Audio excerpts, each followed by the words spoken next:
We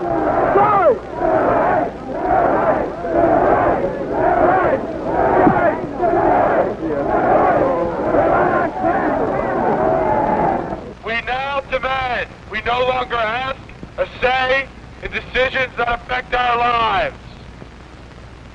We call on all students, faculty, staff, and workers of the university to support our strike. We ask that all students and faculty not meet or have classes inside buildings. We have taken the power away from an irresponsible and illegitimate administration. We have taken power away from a board of self-perpetuating businessmen who call themselves trustees of this university. We are demanding an end to the construction of the gymnasium being built against the will of the people of the community of Harlem. A decision that was made unilaterally by powers of the university without consultation of people whose lives it affects. We are no longer asking, we are demanding that students and faculty have a say in the policies of the university. We find our lives being governed by men who do not understand the problems of the day. It has become increasingly clear that they don't even understand the elements and the ingredients of the creative discord that begins to show up in the West today. We want peace! We want peace! We want peace! We want peace!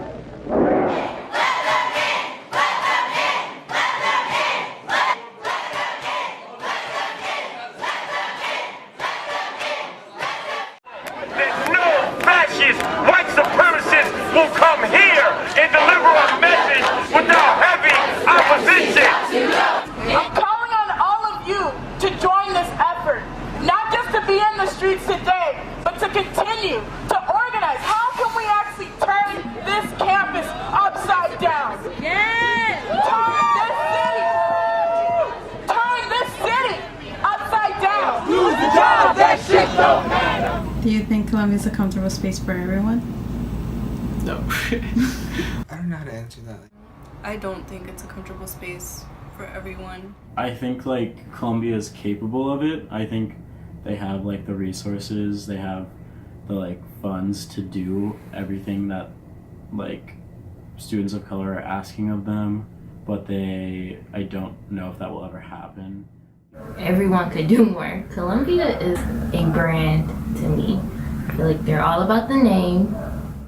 Because it is such like it's a camp, it's like an institution so like in which white supremacy is so ingrained. Like I don't know if that's a reality for it to become like a space where students of color actually feel fully welcome in. Just because of who the leaders are, the people who are in the top, of these institutions, you're gonna have like experiences where you wish things were different. And how, like with the whole Manhattanville project, like I feel like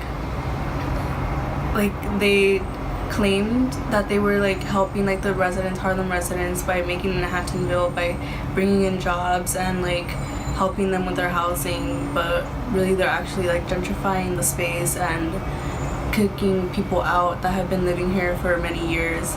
And so I'm thinking like how can Columbia claim to value my being here when they're displacing people just outside of campus that have been here for many years? How can they claim to value like a person of color being here when they're kicking those people out?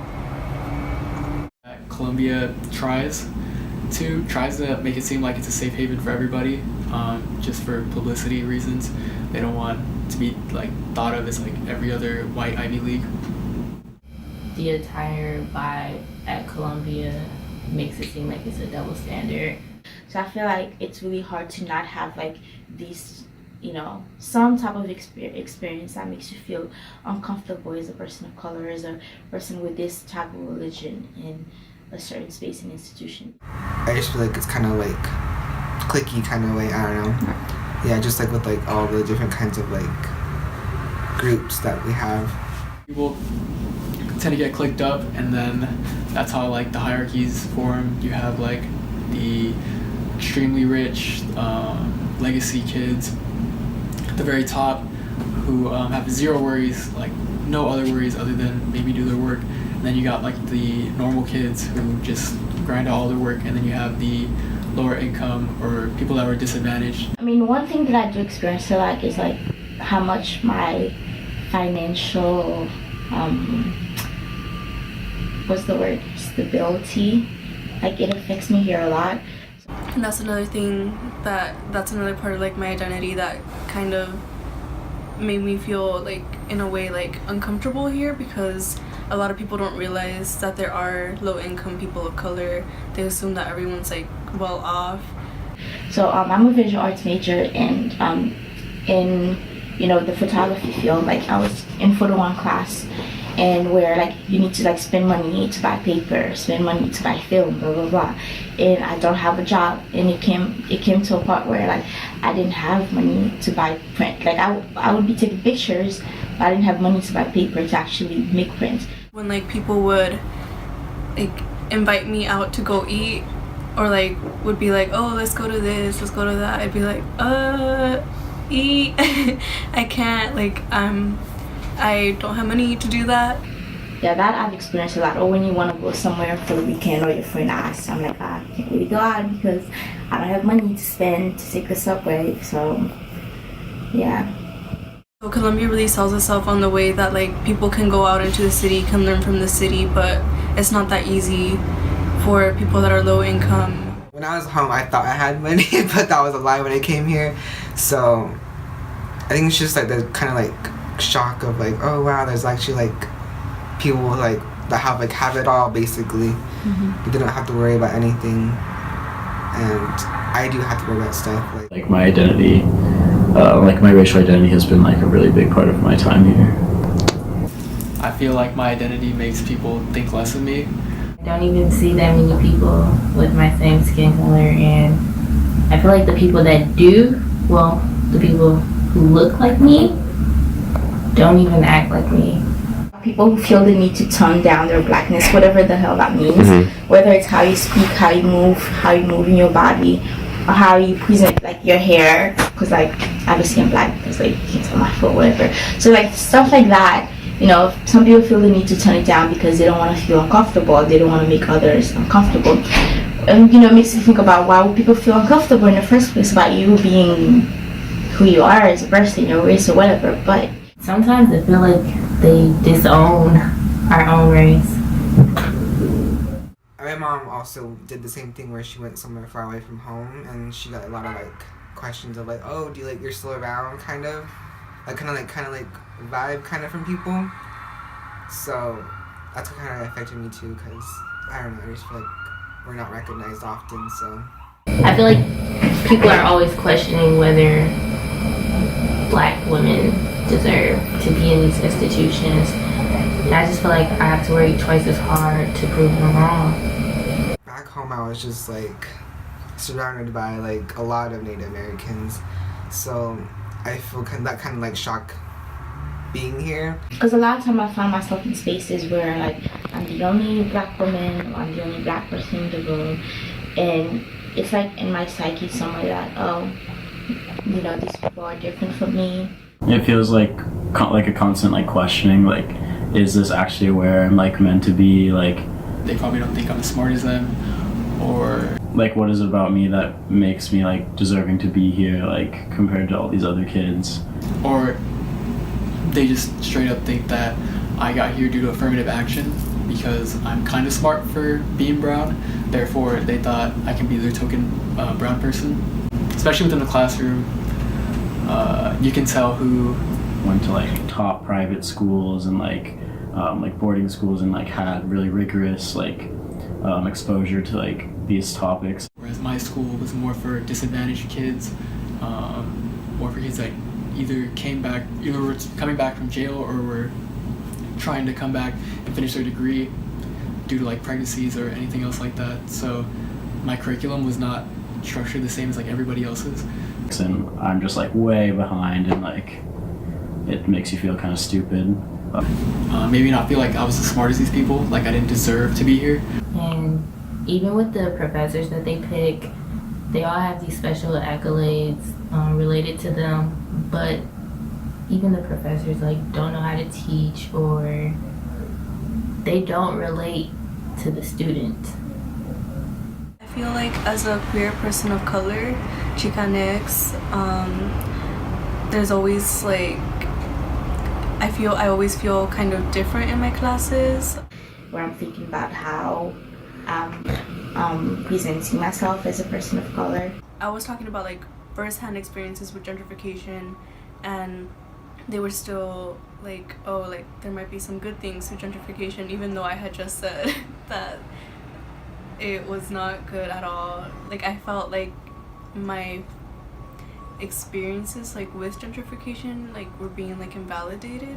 And I feel like they expect us to have a certain answer when we answer a question.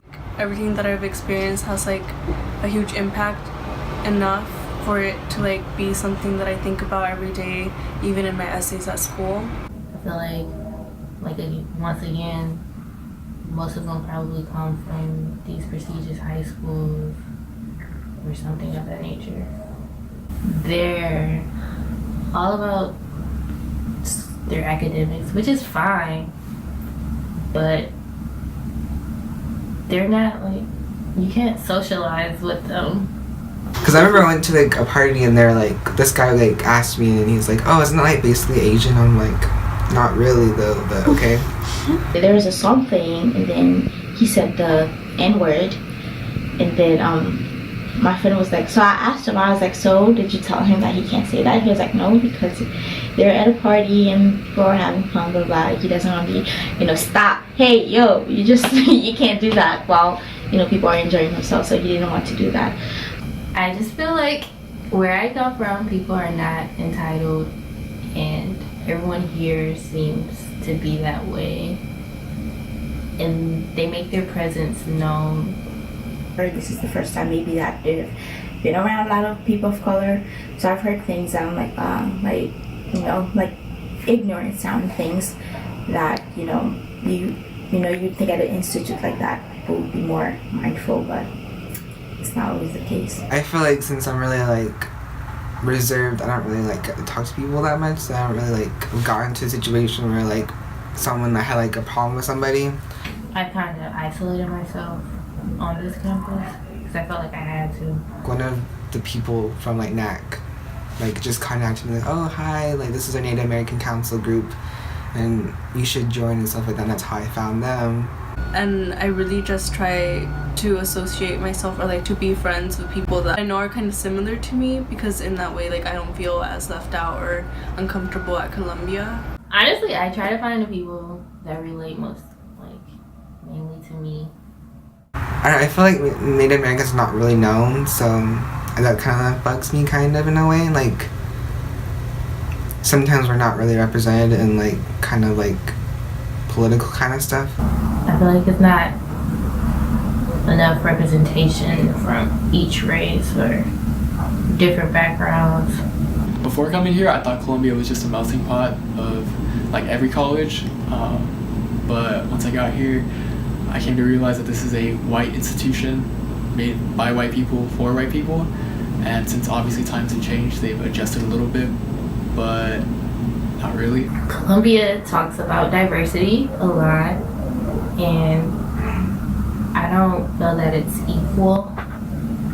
Like through the recruitment committees, I feel like they have like kind of gotten like a lot more people of color here, but then again like most of them are like upper class, like middle class, so they aren't really like bringing in a lot of like low-income people of color. They still underpay their workers. Their teachers make all this money. Meanwhile, the people that are behind the scenes doing everything are underpaid, and even like the staff, like I don't have one. All my professors are white, not one person of color, but yet every other staff worker here is a person of color. You go to the dining hall, you go anywhere, and most likely like staffed to be a person of color. And it's sad, honestly, because these people work hard hours and then I've like talked to a few, and they'll work here for years and like just pray for a promotion, and it's really sad. Me specifically, I haven't met a black professor here yet, which is something like I would like to see. I don't think like they really actively try to listen to us. Columbia is like very, very good at controlling like their narrative and like their image in the public eye. The way it's presented is like this school is like itself is like committed to those ideals, but in reality it's just like certain groups of students here that are pushing those ideas. They don't like advocate for like the issues of like queer people, and I know that since like 2000, like the year 2000, like out of all the suicides that have been committed since that year, I know that like 63% of them have been like queer people of color that have committed suicide.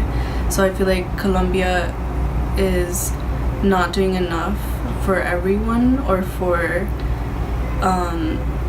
like different groups within other groups, you know, like more specifically like queer people of color within the student body, or you know, like low income people of color. They're not happy that their school, their university is not representing them in a way that, you know, that makes them feel safe, in a way that makes them feel that, you know, as a person of color, as a Muslim person, as a this person, that you're welcome here, that your voice matters. I feel like Columbia like doesn't really listen to those that are like, you know, like protesting, like those white supremacists, or like trying to like fix shit at Columbia, you know, like because the protesters get in trouble. I told myself I wasn't gonna get involved in the protest because, you know, as an immigrant, I don't want to, you know, stand out too much, but I did because I realized how important it is to like just be, you know, in certain places, to like, you know, you don't have to necessarily say anything, but just your presence sometimes like say a lot. Like being super active in like anti racism activism, like both here and like at home, like that really had a big impact on me. Yeah, and then like of course because of that I was facing disciplinary action, so like when the president spoke and he was like, we protect the right to protest and everything like that. And then when we had protests on campus, there was just like so much controversy over how to treat the protesters, and then like actually protecting these white supremacists. It was just weird to me because they didn't really care to hear what the students were thinking. Like President Bollinger and like just the university would say things like, oh, we support student protest, we support student activism, like Columbia is a place that supports that kind of thing, and then like then literally they go and like attempt to like discipline us just for, you know, fighting to be like respected on this campus. There's been a lot of instances where they brought in like white supremacists onto campus, even though there are a lot of like people of color, minority groups that those white supremacists attack, and so it's very uncomfortable for those that are on this campus, and myself included. I did not feel safe when those people were here on campus, or when they were brought in by different clubs to speak. I guess these speakers like Tommy Robinson, like Mike Cernovich, they like, sure, they have the right to say what they want, but it's not a right to be given a platform to speak at a global university like this. Like they can say or think whatever they want, like in their personal lives, but Columbia has no obligation to give them this incredibly valuable platform and promote their ideas like in the way that they were. By giving them like that platform to speak here, they're just like justifying their views. They're just saying that their views, the views expressed by like these white supremacists, are no different than any other speaker who comes here. They're equally as valuable, equally as like reasonable. It's like, I don't know, it was just that was so disappointing to like see like my university come out in support of like these people rather than like us as students who are asking like just for like some respect, just like to have our humanity like seen. Like Columbia really doesn't actually care. Because this is just such a like wealthy white campus. Going around and seeing like the campus is like buildings like named after like white supremacists, slave owners like Hamilton, like Butler. We have a statue of like Thomas Jefferson. Like those like things, though relatively like small, like I feel like also I think about day to day, and like it contributes to like the overall campus vibe of feeling like not very welcoming for like students of color. This campus is very depressing. And there's a whole like stress culture that they perpetuate here. And if you're not stressed like somebody else, they're judging you. Like, I do need to get off campus. So I found myself going like out in Harlem a lot because it's like such an escape to be. Because when you come here, like you don't realize how safe this little bubble is. You know, being around people from like very different. You know, for me, like one of the biggest thing besides race is like economics. You know, from very different economics and racial background than me. So I found myself with some other friends going to Harlem a lot, where, you know, the conversation is similar, the way that people talk, the smell, you know, stuff like that is very familiar to me. And it just reminds me of home and being surrounded by people who look like you. Just like a certain comfort in that you know that you don't find here necessarily. So I found myself going out of campus a lot, just for walks or whatever, just to like, you know, re-energize myself, to get away from this little, you know, little bubble here. So.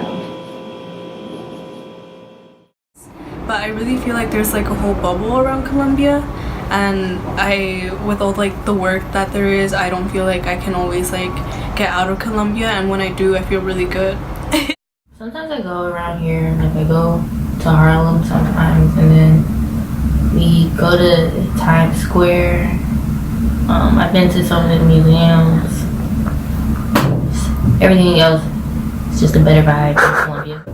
I feel like, I don't know, there are definitely spaces on campus too that feel like good, like as far as like the vibe, like the Malcolm X Lounge in Hartley. That's like a cool space that Black students have. Certain spaces on campus feel more inaccessible than others though, like even like Butler Library from time to time feels like very like foreboding and like not welcoming to people like myself.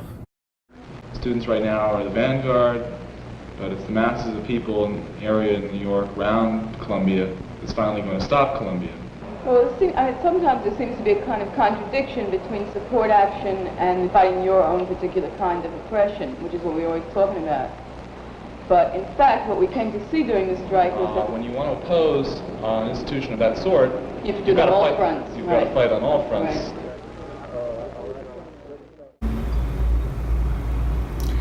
I just think Columbia needs to own up to a shit.